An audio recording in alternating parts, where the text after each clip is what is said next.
क्या सच में भूत होते? क्या सच में कुछ पैरानॉर्मल एक्टिविटीज होती है? क्या हुआ था उस रात? क्या वो रात सच में एक वहम थी? क्या उस रात को जो मैंने सुना या फिर जो मैंने महसूस किया वो एक बस वहम था? चलिए जानते हैं कि उस रात को क्या हुआ था। तो hello guys, welcome to story with Omkara. और आज हम जानने वाले हैं मेरी लाइफ की एक स्टोरी जिसमें कुछ ऐसी चीज़ें हुई है जो मैं ना ही बता सकता हूँ और ना ही उसको कुछ किसी तरीके से प्रूफ कर सकता हूँ। तो चलिए गाइस, शुरू करते हैं, जानते हैं उस रात को क्या हुआ था मेरे साथ। लगभग 8 साल पहले जब मैं रूम पे रहता था कॉलेज के टाइम पे, एक रात रात को 12 बज गए थे, गर्मियों का समय था, रूम पे लाइट नहीं थी, मैं मेरे रूममेट का वेट कर रहा था, वो कहीं पार्टी पे गया था। रूम पे लाइट नहीं थी, मैं अकेला बैठ के कुछ बातें सोच रहा था। उतने में मेरे फ़ोन पे एक फ़ोन आता है। मैं जैसे ही फ़ोन उठाता हूँ, सामने से आवाज़ आती है, ओमकारा भाई, ये आपका रूममेट या फिर आपका दोस्त है, इसका एक्सीडेंट हुआ है, इसको नियर बाय हॉस्पिटल में एडमिट किया है। जैसे ही मैंने एक्सीडेंट की बात सुनी, रूममेट के एक्सीडेंट की बात सुनते ही मेरा दिलो-दिमाग चौंक गया। मैं सुन्न-सा पड़ गया था कि ये चीज़ क्या हुई? मेरे हाथ-पैर काँप रहे थे। मेरा फ़ोन मेरे कानों से गिरते-गिरते बचा। मैंने जैसे-तैसे अपने खुद को सँभाला और हड़बड़ी में बाहर निकल के रूम लॉक कर दिया और हॉस्पिटल की तरफ जाने लगा। हॉस्पिटल की तरफ जाते हुए एक सड़क थी, जो स जो सड़क मैं दिन में हज़ारों बार क्रॉस करता था, बट रात में मैं पहली बार वो सड़क क्रॉस कर रहा था। वो रात ऐसी थी, हर तरफ काला अंधेरा था। आई थिंक वो रात अमावस्या की थी या फिर चाँद निकला हुआ नहीं था। मैं जैसे ही रोड के साइड से चलने लगा, एक शांति फैली हुई थी। मैं अपने ही कदमों की आवाज़ सुन सकता था और जैसे ही मैं आगे बढ़ता रहता था, मेरे को अपने ही पैरों की आवाज़ गूँजती थी। उतने में कुछ गली के कुत्तों की आवाज़, जैसे ही धीरे-धीरे हवाएँ बहती थी, मेरे कानों पे पड़ती थी, मेरा दिल अचानक से काँप जाता था। उसी रास्ते पे आगे जाके एक पुराना कब्रिस्तान हुआ करता था। मैं उस रास्ते से डेली कॉलेज या फिर किसी और चीज़ के लिए आता-जाता था, बट मैंने कभी वो रास्ता रात में क्रॉस नहीं किया था। ये मेरा पहली बार था। मेरे दिलो-दिमाग में अपने रूममेट के एक्सीडेंट की चीज़ें चल रही थी कि कैसा होगा वो? ठीक है वो?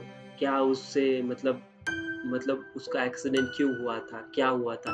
ये सारी चीज़ें सोचते-सोचते मैं आगे बढ़ रहा था, उस अंधेरे से रास्ते पे, जहाँ पे गर्मियों की वजह से लाइट भी नहीं थी और मुझे बड़ी मुश्किल से रोड दिख रहा था।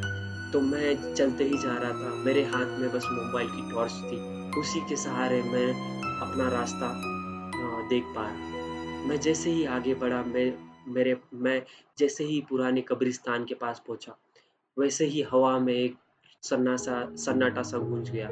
मेरी दिलों की धड़कन तेज़ होने लगी और अचानक से मुझे मेरे पैरों की आवाज़ बहुत ज़ोर से सुनाई देने लगी। मैं अपनी साँसें तक सुन सकता था इस टाइम पे, वहाँ पे इतनी शांति थी। एक अचानक अलग-सा माहौल हो गया था, वो मैं महसूस कर पा रहा था और उतने में ही मेरे कानों पे एक आवाज़ पड़ती है।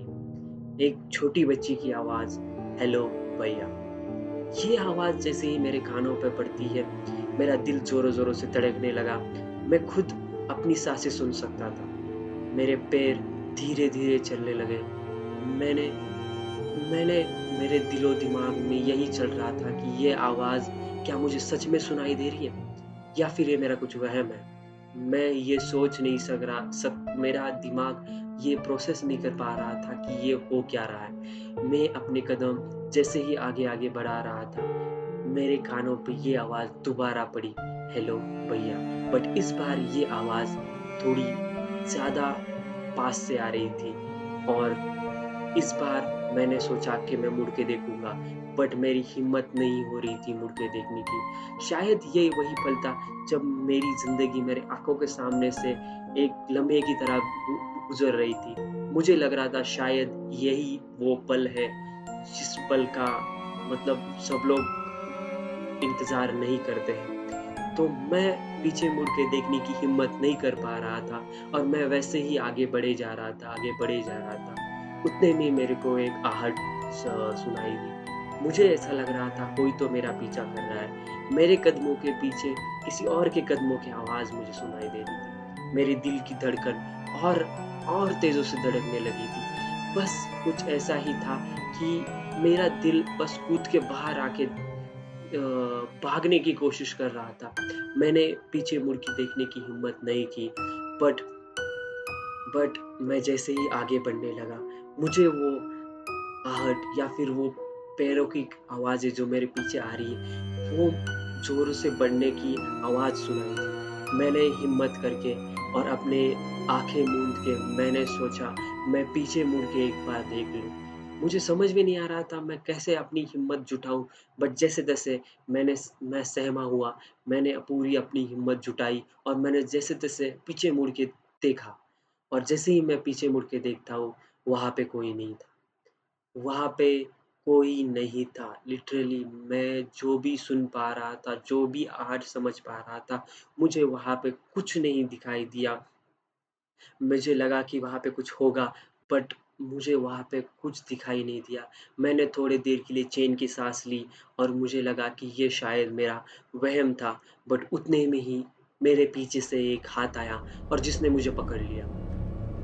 मेरी आँखें खुली की खुली रह गई। मेरी मेरी अंतरात्मा, मेरी रूह तक काँप चुकी थी। मैं पसीने से लथपथ हो गया था। मुझे समझ में नहीं आ रहा था कि मेरे साथ क्या हो रहा है। बट तभी मेरे कानों पे एक आवाज़ पड़ती है, "हेलो ओमकारा भाई क्या हुआ? मैं कुंदन मैं कुंदन आपका दोस्त।"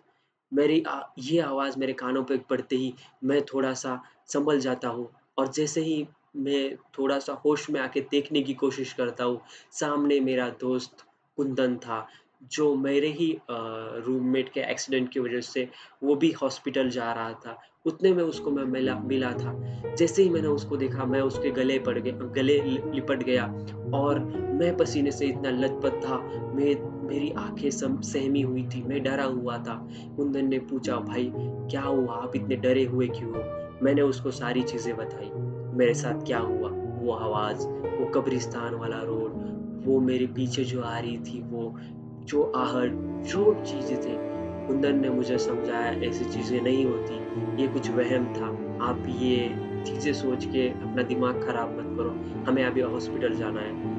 बट मेरे दिल के कोने में अभी भी वो बात दबी हुई थी कि क्या वो आवाज़ सच में एक वहम थी या फिर वो जो सन्नाटा या फिर वो रात जो मैंने महसूस की, क्या वो सच में एक क्या वो सच में एक वहम था? आज भी मैं जब ये स्टोरी सुनता हूँ या फिर आज भी जब मैं ये उस रात के बारे में सोचता हूँ, मेरे हाथ-पैर जम जाते हैं। मेरे शरीर से पसीना बहता रहता है। मैं पूरा हाइपर हो जाता हूँ। मेरी दिल की धड़कन इतनी ज़ोर-ज़ोर से धड़कती है, आप समझ नहीं सकते हो। क्या सच में वो एक वहम था? क्या कुंदन की बात सही थी? या फिर मैंने जो देखा वो कुछ और था? अब ये तो मुझे पता नहीं, बट उसके बाद मैंने कभी रात में उस रोड से ट्रैवल नहीं किया और 1 हफ्ते बाद मैंने रूम चेंज कर दी वहाँ से, कहीं और एरिया में मैं रहने चला गया और मेरा रूममेट भी ठीक था, एक्सीडेंट के बाद वो भी जल्दी रिकवर हो गया। बट आज भी वो रात मेरे साथ है और मुझे उस बात का अंदाज़ा नहीं कि क्या सच में ऐसी चीज़ें हो सकती हैं। तो चलो गाइज़ आज के लिए इतना ही। अगर वीडियो पसंद आई तो चैनल को सब्सक्राइब करो, वीडियो को लाइक करो और जितना हो सके उतना शेयर करो। और हाँ गाइज़ ऐसी ही अच्छी और एन्जॉयमेंट और फिर या फिर आपको पसंद आने वाली स्टोरीज़ हम लाते रहते हैं। हमारा सेकंड मेन चैनल भी है रिएक्शन विद ओमकारा, वहाँ पे भी जाके आप हमें फ़ॉलो कर सकते हो, सब्सक्राइब कर सकते हो और हमें सपोर्ट दे सकते हो। चैनल के बायो में उसका लिंक है, आपको मिल जाएगा। और हाँ, आपके पास भी ऐसी कोई स्टोरी हो जो आप चाहते हो लोगों को सुनाना, अगर आप मेरे साथ शेयर करना चाहते हो तो आप मेरे साथ शेयर कर सकते हो। मैं अच्छे से वे में उसको प्रेज़ेंट करके एक स्टोरी के फ़ॉर्मेट में सबको मतलब शेयर करेंगे हम। तो चलिए आज के लिए इतना ही, नेक्स्ट वीडियो के लिए स्टे ट्यून्ड।